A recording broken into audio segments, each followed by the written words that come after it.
8 మంది వచ్చి నన్ను నా కొడుకును కొట్టి కత్తులతోనూ వెంకట్రావు అనే వ్యక్తి నా జాకెట్లో చెయ్యేసి జాకెట్ అంతా చీరంతా చింపేసి వెళ్ళ దారంతో కూడా లాక్కొని పోయేసి కొట్టి ఆడ పడేసిపోయారు. కాళ్ళ చేత కత్తులతో కొట్టారు మమ్మల్ని. ఈ కత్తులతో మాకు చేతులు దెబ్బలు చూడు ఇక్కడ తగిలింది.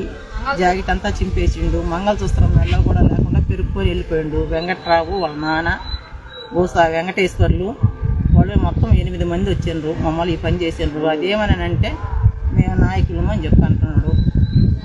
జనసేన ఊసా వెంకట్రావు, ఊసా వెంకటేశ్వర్లు, ఊసా పెద్ద వాళ్ళ నాన్న వెంకటేశ్వర్లు, ఆలూరి వెంకటేశ్వర్లు మొత్తం 8 మంది.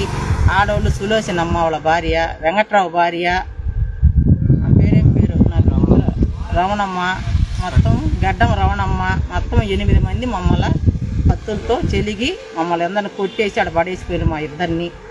వ్యవసాయ వెంకట్రావు ఈ పని చేస్తున్నాడు. అదేమంటే నేను అధికార పార్టీలో ఉన్నాను అంటున్నాడు. జనసేన పార్టీ అని చెప్తున్నాడు. ఈ వెంకట్రావు చేసే నెలలో మొత్తం వాళ్ళు 8 మంది ఆడవాళ్ళు మగోళ్ళు 8 మంది. మేమిద్దరము 5 మంది మగోళ్ళు. వెంకట్రావు రౌడీయిజం చేస్తున్నాడు. జనసేన పార్టీ అని చెప్పి అంటున్నాడు. జనసేన పార్టీ అయితే ఈ మంది ఏమని చెప్పిండ్రు పైన అధికారులు. అట్టని ఎందుకు పెడుతున్నారు? ఎవరన్నా చేస్తారా?